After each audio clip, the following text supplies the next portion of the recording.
Hola a todos, hoy vamos a hablar de las propiedades de la materia y para ello tenemos que recordar lo que era materia. Materia era todo lo que ocupaba un lugar en el espacio, lo podíamos captar con los sentidos y era ponderable, o sea que lo podemos medir de alguna manera. Dentro de las propiedades de la materia tenemos las propiedades físicas o químicas y las propiedades cuantitativas o cualitativas de la materia. Las propiedades físicas o químicas nos hacen referencia a los fenómenos físicos y químicos que hemos estudiado en unidades anteriores. Recordemos que las propiedades físicas y químicas nos pueden explicar, por ejemplo, por qué el papel se quema y no se funde, por qué el agua presenta un punto de ebullición de 100 grados Celsius, mientras que el alcohol es muy inferior a ese punto de ebullición, o por qué hay sustancias que se funden y tardan en convertirse en cenizas, como el plástico. Cuando hablamos de propiedades cuantitativas y cualitativas de la materia, hacemos referencia a la cantidad con cuantitativas y a la calidad con cualitativas. Por ejemplo, las propiedades cualitativas de la materia que no son medibles son las propiedades organolépticas de la misma, la que podemos captar con los sentidos. Si decimos que un pizarrón es verde, es porque con la vista hemos descubierto que es verde. Si sentimos olor a limón, olor cítrico, nos damos cuenta inmediatamente, decimos debe haber un limonero cerca.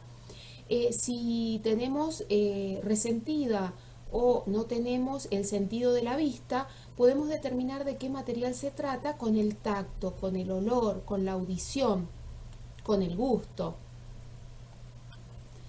Y con respecto a las propiedades cuantitativas que refieren a la cantidad de materia, nosotros vamos a hacer hincapié en tres magnitudes, que a su vez son propiedades cuantitativas, como la masa, el peso y el volumen, que vamos a estudiar más adelante en esta unidad. Vamos a concentrarnos ahora en la clasificación de estas propiedades de la materia. Veamos que se clasifican en extensivas e intensivas. Esto nos hace acordar al tema de propiedades cualitativas y cuantitativas de la materia. Las propiedades intensivas de la materia son las cualitativas y las propiedades extensivas de la materia son las cuantitativas. Las propiedades extensivas de esta materia dependen de la cantidad. A mayor cantidad de materia, mayor de esa propiedad. Y como les dije, nos vamos a concentrar en algunas magnitudes que son propiedades cuantitativas, como la masa, el peso y el volumen. La masa se mide con una balanza de platillos y su unidad es el kilogramo y todas sus subunidades, gramo, miligramo, decigramo, etc. Mientras que el peso se mide con otro instrumento que se llama dinamómetro y su unidad de medida es el newton. En ambos casos, a mayor cantidad de materia vamos a tener o mayor masa o mayor peso. Veamos la diferencia. La masa se mide, como vemos acá, con una balanza de platillos. La masa la medimos por comparación con una unidad patrón, que son pesas que ya están estipuladas y están homologadas y que me indican la cantidad de masa que poseen. Coloco de un lado las pesas, del otro lado el cuerpo con masa incógnita. Cuando ambas están en equilibrio, ambos platillos están en equilibrio, cuento o sumo todas las pesas que puse y me da la masa de este cuerpo incógnita, en este caso 60 kilogramos. Esta masa no cambia independientemente del lugar donde yo la determine, porque como la masa es la cantidad de materia que posee un cuerpo, no va a cambiar. Lo podemos medir en la Tierra, en la Luna, en Júpiter y va a seguir siendo la misma masa, siempre. El peso tiene que ver con la atracción de la gravedad que se ejerce hacia ese cuerpo. Entonces va a cambiar dependiendo del lugar donde lo mida.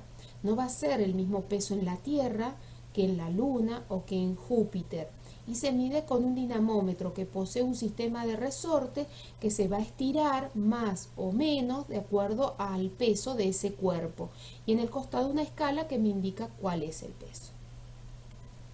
El volumen es otra propiedad extensiva de la materia y que refiere al lugar ocupado por un cuerpo en el espacio y se mide en unidades cúbicas, como centímetros cúbicos.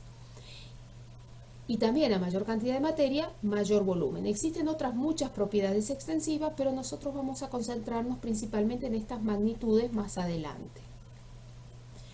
Las propiedades intensivas de la materia no dependen de la cantidad que yo tenga de materia. Por ejemplo, están las propiedades organolépticas, como las que mencioné anteriormente, que son propiedades intensivas de la materia. Y hay otras propiedades físicas también de la materia. Por ejemplo, vemos que estas propiedades intensivas van a caracterizar a un material y nos van a decir que es ese material y no otro. Veámoslo con las propiedades organolépticas. Si nosotros comemos una frutilla de esta primera torta, vamos a sentir las semillas, cierta textura, vamos a sentir que son dulces, un sabor particular que nos indica que son frutillas y no otra fruta. Todo esto son propiedades organolépticas que nos refieren a la frutilla. Si comemos una gomita de frutilla de la segunda torta, la textura va a ser diferente, la vamos a sentir gomosa, vamos a sentir un sabor más artificial, vamos a sentir la rugosidad, lo áspero del azúcar que cubre esa gomita, un olor diferente y un color diferente. Nos vamos a dar cuenta inmediatamente que no es una frutilla, es una gomita de frutilla, por ejemplo. Una de las propiedades organolépticas que suele costarle mucho entenderlo son las propiedades acústicas. Por eso acá les puse, por ejemplo, 3 instrumentos que son los platillos, el triángulo y el cencerro. Depende de qué estén hechos estos instrumentos y la forma que tengan, la acústica que van a tener. Por eso nosotros esto nos va a indicar de qué material están hechos. Si nosotros estas propiedades intensivas las estudiamos, ese conjunto de propiedades intensivas nos indican de qué material se trata. Veámoslo, por ejemplo, después de ver las propiedades físicas, como densidad, peso específico, viscosidad, punto de fusión y de ebullición. Ustedes hasta ahora, en cambios de estado, han visto punto de fusión y de ebullición, que son propiedades físicas intensivas de la materia. Si yo les digo un material que se presenta en estado líquido, que es inodoro, incoloro, insípido, tiene un punto de ebullición de 100 grados Celsius y un punto de fusión de 0 grados Celsius, inmediatamente piensan en el agua, porque ese conjunto de propiedades intensivas me identifican al agua. En cambio, si yo les dijera, por ejemplo, un litro no me dice nada, puede ser un litro de aceite, un litro de agua, un litro de nafta, no caracteriza al material. O sea que las propiedades extensivas no me van a decir del material más que la cantidad que tengo, mientras que las intensivas me pueden llegar a decir de qué material se trata. Los cuerpos. ¿Por qué hablamos de propiedades de los cuerpos? Los cuerpos poseen límites. Si bien son materia, son una porción limitada de materia. Y como son una porción limitada de materia, podemos hablar de propiedades de los cuerpos específicas, que también van a ser propiedades de la materia, porque los cuerpos son materia. Dentro de las propiedades de la materia tenemos la impenetrabilidad, la extensión, la inercia, la divisibilidad y el peso. Ahora lo vamos a ver más en detalle. La extensión. Todos los cuerpos ocupan un lugar en el espacio. Ese lugar que ocupan los cuerpos en el espacio se llama volumen y refiere a la extensión de los cuerpos. Es una propiedad de los cuerpos. Son extensos y lo podemos medir. La impenetrabilidad. El lugar ocupado por un cuerpo no puede ser ocupado por otro al mismo tiempo. Veamos esta imagen. Hay una persona apoyada en una pared. La persona no puede ocupar el lugar de la pared, se apoya en la pared. No la puede ocupar al mismo tiempo. Hay otra persona que se ha introducido en un recipiente que tenía agua y el agua sale desplazada hacia arriba. ¿Por qué? Porque esta persona está ocupando el lugar que ocupaba el agua dentro de ese recipiente. O sea que el cuerpo y el agua no pueden ocupar el mismo lugar al mismo tiempo. Inercia. Acá tenemos que hablar de la ley de la inercia.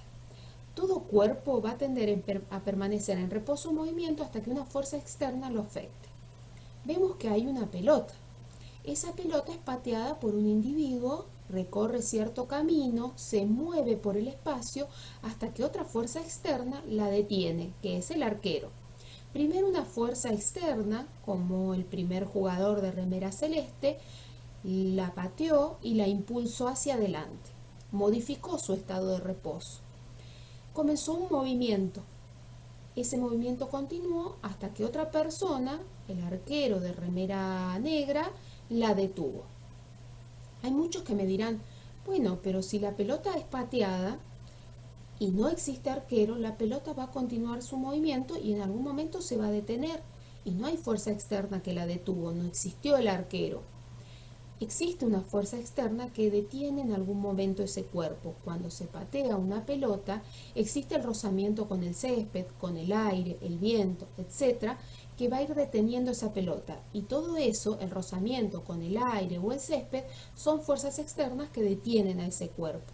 Entonces, la ley de la inercia indica que todo cuerpo permanece en el mismo estado hasta que es afectado por una fuerza externa.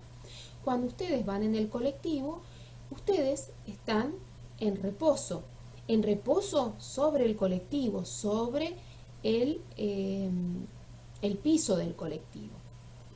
El colectivo se está moviendo. Ustedes se van a estar moviendo a la misma velocidad del colectivo porque están apoyados sobre el piso del colectivo. Cuando el colectivo detiene abruptamente la marcha, ustedes van a continuar el mismo movimiento y el piso se detuvo. Por eso ustedes son impulsados hacia adelante. Divisibilidad. Los cuerpos son divisibles. Esto significa que lo podemos dividir. Por ejemplo, si tenemos una naranja, la podríamos dividir en gajos. Los gajos la podríamos dividir en alvéolos.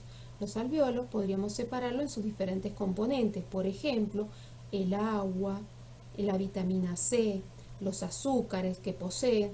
Tanto el agua, vitaminas, colorantes y azúcares, colorantes naturales por supuesto, pueden ser divididos a su vez en distintas moléculas, átomos y sus átomos en partículas subatómicas. Y las partículas subatómicas también tienen ahora, han descubierto los científicos, que tienen partículas más pequeñas. Y así podríamos seguir dividiendo la materia. El peso.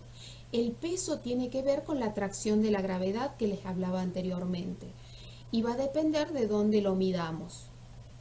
Todos los cuerpos pesan. Ahora vamos a las propiedades de los materiales. Los materiales son los componentes de la materia y de los cuerpos. Por lo tanto, hay propiedades que nos van a caracterizar a ese material, como les mencionaba en las propiedades intensivas de la materia. Y es por eso que nos vamos a detener en las propiedades de los materiales.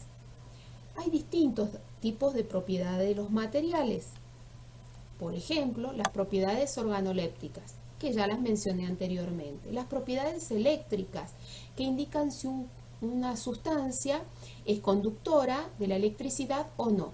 Cuando ustedes ven un cable eléctrico, ven que en el interior tiene metal. Los metales generalmente son buenos conductores de la electricidad, pero están recubiertos por un plástico que es aislante para que no conduzca la electricidad fuera del cable y que no genere accidentes. Entonces tenemos materiales aislantes de la electricidad y materiales conductores. Las propiedades magnéticas indican si un material es sensible a los campos magnéticos. En general, los materiales que contienen hierro son sensibles a los campos magnéticos.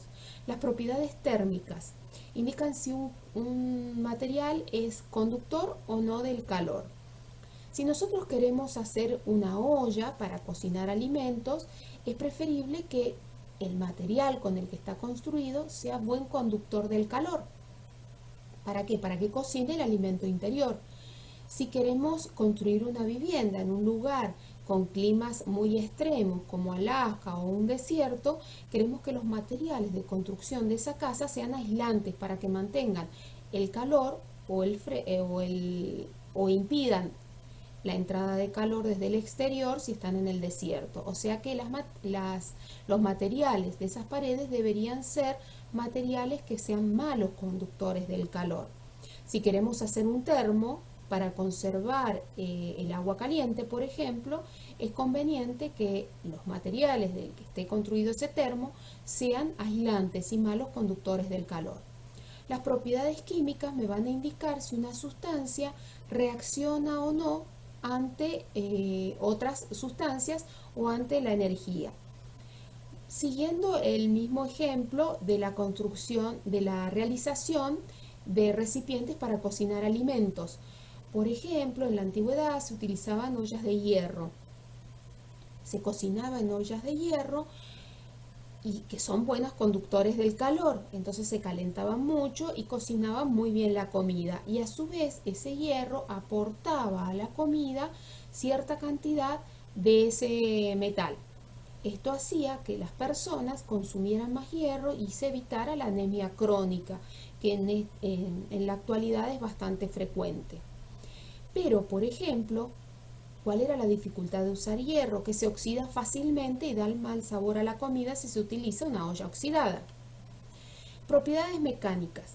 En cuanto a las propiedades mecánicas nos vamos a detener un poco porque son varias y las vamos a desarrollar.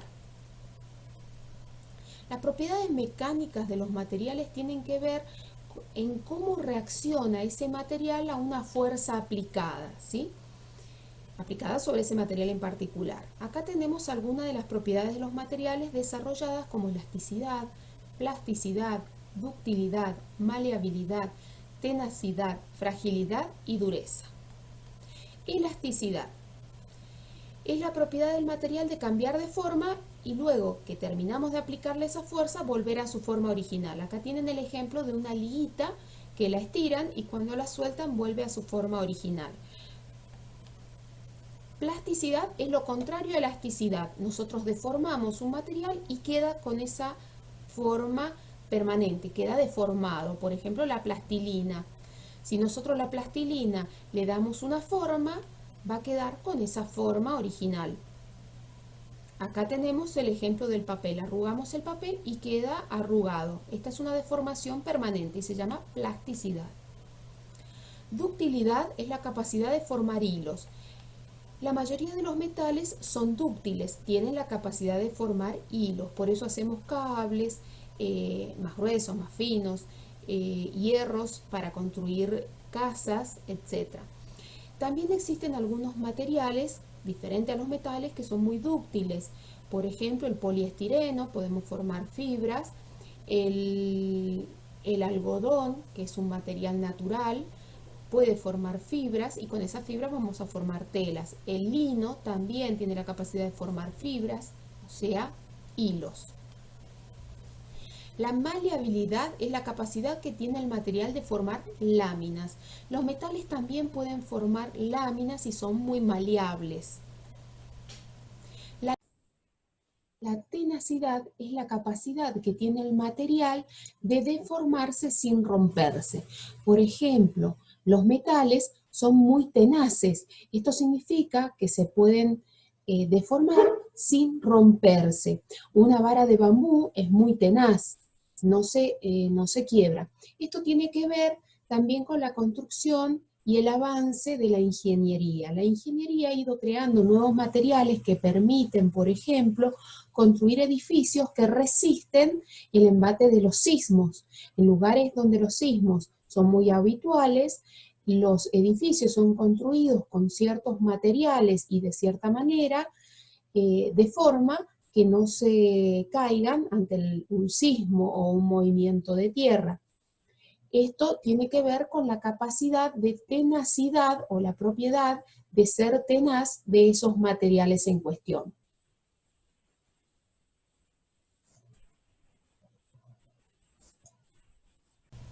La fragilidad. La fragilidad tiene que ver con la propiedad de quebrarse ante un esfuerzo. O sea, es lo contrario a tenacidad. O sea, nosotros exponemos a un material a una deformación mínima y ese material se quiebra. Es lo que pasa con los cristales o los vidrios o algunos materiales cerámicos. La dureza es la resistencia que tiene el material a la penetración, a ser rayado, a ser cortado, etc. Uno de los materiales más duros que existe es el diamante, que se utiliza para marcar a otros materiales y es muy difícil cortarlo a él.